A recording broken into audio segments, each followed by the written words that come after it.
Hey, what's up, everybody? It's Alex Sigrist, and today we're going to be talking about the coronavirus, COVID-19, and how it's affecting the Korean economy. I really should not have chosen this shirt color. I didn't realize these look exactly the same on camera. But we're going to go into it today because most people are afraid of the actual virus itself and not the effects of what's coming up after this, which is possibly a recession on a global level. Now, I'm going to be talking today about how it's going to affect Korea and how it's already affecting Korea economically. But mind you, this isn't like a Korea-hating moment. Korea itself is going to suffer, as is a lot of other places in the world, like China, United States. I mean, I have a pretty pessimistic outlook for the near future about the economy of the world. Yay, another recession for the millennials to go through. This is great. So let me briefly tell you about some of my credentials, if you'll call them credentials. I'm not sure I would. But I did go to grad school here in Korea, study international studies, and while my focus itself wasn't in economics, I did take a few classes there, and I guess that means something, right? Plus, I'm kind of obsessed with YouTube policy videos and YouTube politics videos in the US, so I know a little. But that's part of the reason that I'm going to be talking to you about my experiences here in Korea and what I've heard from other Korean people, rather than this kind of fake Alex knows what he's talking about bravado. I don't. I didn't even know what bravado means, if I used it correctly or not. There's actually three things that I look at to get the most pessimistic about the Korean economy, and those are going to be new hires, manufacturing, and the service industry, with the service industry making up the bulk of why I'm afraid. Now, I'm not afraid like the Korean economy is going to just collapse and it's all going to go to hell because the IMF is going to come in and say, not like that kind of crazy, but just another recession, which is an extended period of time where it's difficult for people. It's bad economic times for a couple months in a row, I think is technically the definition. Now let's talk service industry right now, because that's where the biggest hit is already happening. The two areas of the service industry that most people are talking about are travel and restaurants. Let's start with travel right now. Travel is, well, destroying the Korean tourism economy. And there's a couple ways to look at it, and none of them are good. We can talk about foreigners coming to Korea to travel. That number is dropping ridiculously right now. In fact, I've got some numbers here that I looked up right before this little taping. Chinese tourism has actually dropped off the map, it feels like. All these places that normally have lots of Chinese speakers, you don't hear Chinese anymore, whether it's Myeongdong or Hongdae or wherever it may be. That language seems to have just disappeared in Korea. The reasons are twofold. One is that China itself, they're trying to take care of themselves, stay healthy, not travel, not spread it, but also because Korea is now becoming a place that people fear to go to because of the reported number of infections here in Korea. So according to the Korea Institute for International Economic Policy, the KIEP, as reported by Yonhap News, the number of Chinese tourists to South Korea came to nearly 6 million last year. Should the outbreak be drawn out, the number may drop by up to 15%, which means a drop of nearly 1 million tourists. And that could mean losses of around $2 billion. That same article actually looked at another study from the Korea Economic Research Institute, KERI, and that said that foreign visitors to Korea could drop as much as 1.65 million this year, which is a 3.9 billion loss for the Korean economy.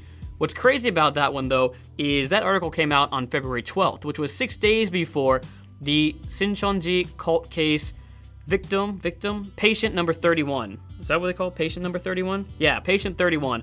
And that's when the numbers got really bad. But it's not just foreigners traveling to Korea, it's also Koreans traveling. Now, traveling abroad, I've talked to plenty of Koreans who have actually canceled their trips abroad to different parts of the world. And you think, well, that's not a big deal because it's like, they spend money in Australia then, and now they're gonna spend money in Korea, right? And it's like, that's good, right? No, it's not, because they're usually flying through Korean Air, Asiana, Jeju Air, whatever airline it may be, and now they're not. They've canceled the trip. And also, there are tour companies like Hana Tours that are losing people left and right. Sometimes because people are canceling themselves because they don't want to get quarantined in a different country, and other times because that country isn't letting Koreans in anymore because they're just not. So that's becoming a problem too, hurting the industry. But even domestically, it's becoming a huge issue because I'll give you an example. I work at a radio company, a couple of them actually, and at these broadcast stations, they ask every single time there's a new outbreak somewhere, Alex, have you been to Daegu? Have you been to the Shinsegae department store? Have you been to this part of Gangnam? Have you been here? And if I answer yes to any of those, I may have to self-quarantine for 14 days. Now, I'm not gonna lie because I wanna do what's right, but I also now don't want to go places. I don't want to travel to a different city that then might get an outbreak, which will cause me to have to self-quarantine and not go to work.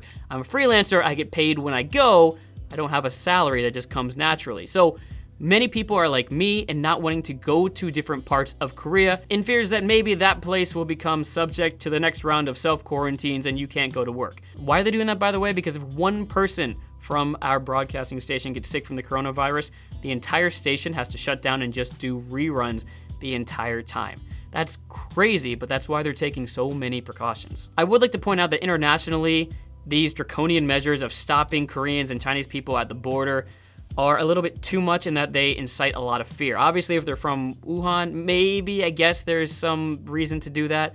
But for the most part, the number of people infected is a small amount in Korea, so fear is more hurting the tourism economy than the actual virus itself. As with any case, it's the panic that a fire causes that actually does the most damage to the people in the building, not the actual fire. I mean, technically it's the fire, but you know what I mean. Panic, people, yeah. The next thing we need to talk about is the restaurant industry in Korea, and they're getting hit really, really hard. I'm talking about there are no customers at one of my favorite chicken joints. We were in an area, which I'm afraid to even say now, because what if that area becomes a subject to quarantine next? But we were in a college area, and we passed by the chicken joint, and there was nobody there on a Saturday night at 9 o'clock. That is unheard of. It's supposed to be full and sometimes with a line. Then we went to our favorite makgeolli place in that area, and while we got a seat right away and there were people there, usually there's a 30-minute to 45-minute wait, and there was not. I mean, these places that are generally crowded have fewer people, and the places that are not crowded have no people right now at some of these restaurants. It's actually kind of insane. The other scary thing is a lot of these shops are mom and pop shops. And when they retire at the age of 60, they still want to work, so they put all their money into a restaurant. They open a restaurant to make more money, to continue working.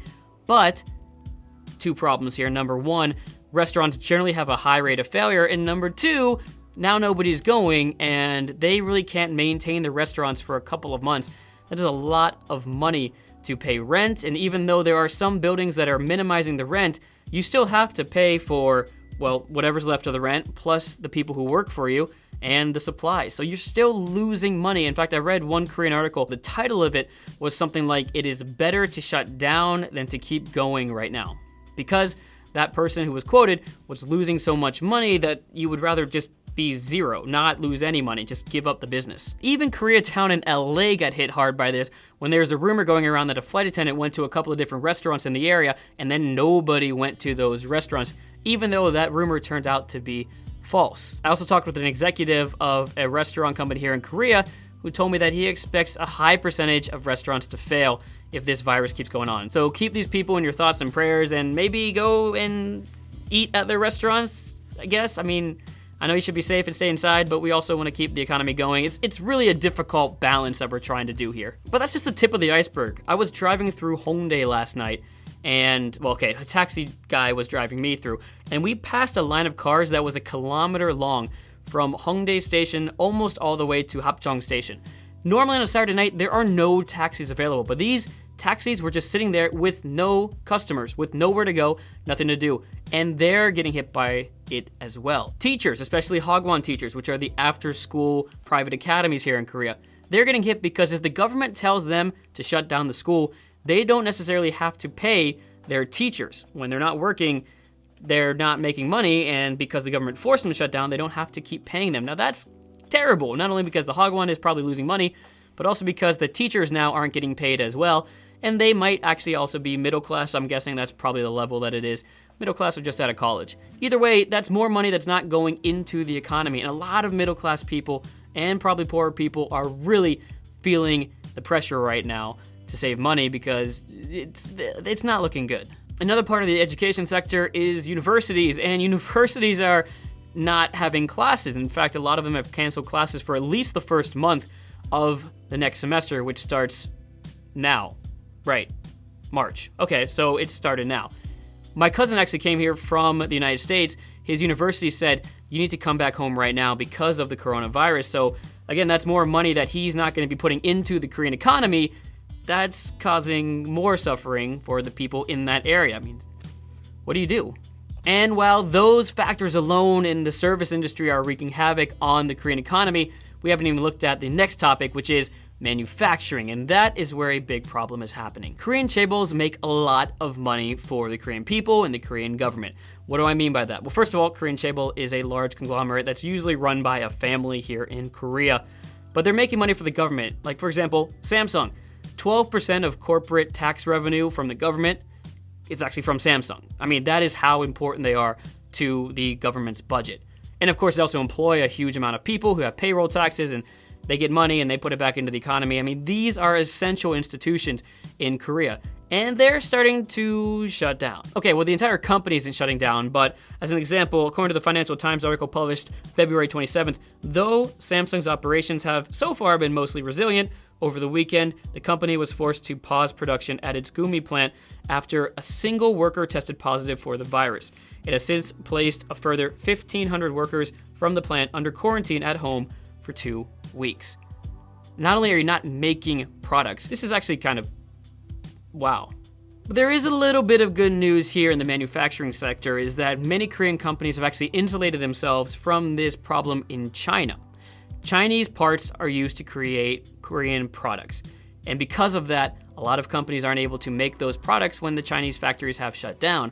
But good news is a lot of Korean companies have moved their operations over to Vietnam, and that is, for now, protecting them a little bit in this coronavirus outbreak. And that leads to the last point. So of course, there may be companies that have to lay off workers if this problem continues, but they're also not hiring people. In fact, I've recently heard that the new hires at these big companies have been told they're now indefinitely suspending their employment, which means they didn't sign on the dotted line yet. But those new hires have actually been calling the companies, and the companies have been telling them that you pretty much don't have a job. That's the way you should look at it. So a new full group of people are not gonna have jobs and start with a handicap right after they get out of college.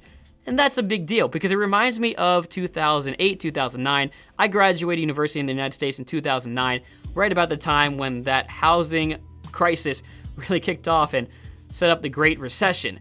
Luckily, I went to Korea, but a lot of my friends at home weren't able to get jobs, and because of that, millennials born around the time that I was born basically were being held back. The jobs weren't there, and when the jobs came back a few years later, they were given to those graduates then, not 2008, 9, 10 graduates. So I feel for the Korean people who are young, who almost had a job, who were right there at the cusp of their dream of getting that big corporate job, and now they're not gonna make money, which of course also means they're not gonna put money into the economy.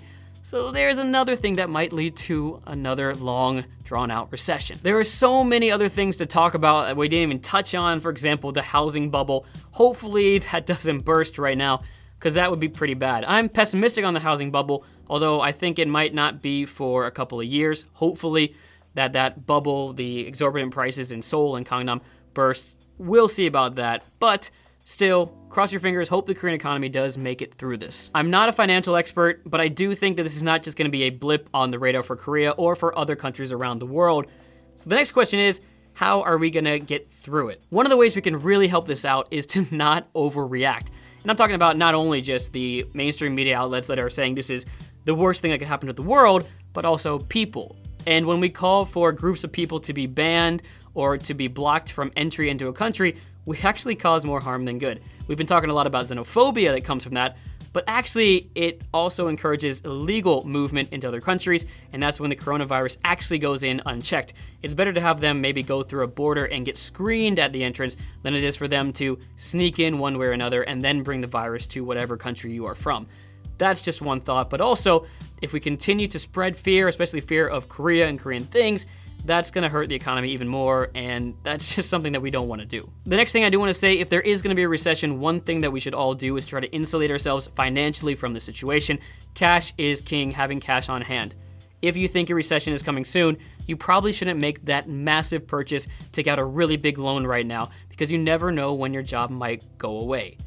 On the flip side, if you have cash on hand, you may want to make that investment once the recession hits, because you're able to purchase stocks or whatever, at a Bitcoin or whatever, at a lower price than normal because everyone's suffering, and if you have cash, you can purchase the property that will go up later or the stock that'll go up later. One thing I do want to speculate on, because I think it's really interesting and I'm a part of it, or I used to be a part of it, is the English-speaking foreigner community here in Korea. of course all the foreigners in Korea actually, but I'll use the Korean English teacher example because I know it best. What's happening to them? Where are they gonna go? Are some of them gonna leave because they're afraid of the virus, or they're also just sick of the virus plus the fine dusts and the pollution that comes with Korea? Are they gonna be leaving because they get forced out of a job because the Hagwons are closing down? I don't know, but that could mean that there are more jobs open once we get through the recession. On the other hand, though, it could be that these Hagwons, these English teaching opportunities, or other job opportunities go away because in a recession, you restrict employment. You cut down the numbers that you have. So that's going to be something that I'm curious to see. Is there going to be a decrease in the number of foreigners here for the next couple of years? I want to know. I also think there's going to be a lot of freelancer jobs, especially in my industry, the entertainment industry, drying up because they also cut their budgets in tight times when companies like Samsung and LG don't put as much of their advertising budget into those broadcast stations. They don't have as much money to spend on people like me. So there's gonna be a lot less people working for the next couple of years if this recession plays out. How do you survive that? Well, you have money on hand that keeps you going in case you lose your job, and you make it through the recession so that when you get to the other side of it, you're ready to get those jobs after people have left and gone home, and you're one of the few people left who can apply for it once the recession ends. So what I'm doing is not making any big financial purchases right now, and also saving up money to weather the storm if in fact it does come. I will probably do some investments if there's a recession and I'm able to put my money into stocks or land or something like that once that happens. But until then, I'm saving and I'm not spending a lot of money. And I'd recommend maybe that you do the same as well. For YouTubers, it's also very interesting because that might be one area of the economy that does well. People like free content during a recession. They don't want to pay for things such as Netflix or Hulu, so they often resort to free content even if you have to watch an advertisement at the beginning. So there might be more people watching YouTube. Again, something just I'm curious to look at in the future. Wow, that was a lot of information. I hope that you took something out of this. I am not an economic expert, but I'm trying to read the signs of what I see here in Korea and what I'm hearing as well. What do you think is going to happen to the Korean economy? Is it going to be as bad as I said, or is it going to be okay? Me, personally, I hope it is okay, and I hope the effects are minimal, and the coronavirus kind of dissipates a little bit and gives us room to breathe and room for the Korean economy to breathe. But I don't know. I think Korea is a part of the world economy, and I think the world economy is also looking at a potential recession. Maybe I'm just a millennial that has PTSD from the 2008 financial crisis in the United States. I'm not sure. Leave your thoughts and comments down below. Would love to hear them. Be respectful. I do delete comments that are mean and evil to other commenters or to Koreans or to whoever. Just don't be a jerk is what I'm trying to say. That's all I have for this week. No, I'll have more this week. That's all I have for today. I'll see you next time. My name is Alex Sigris. Goodbye. Haseyo.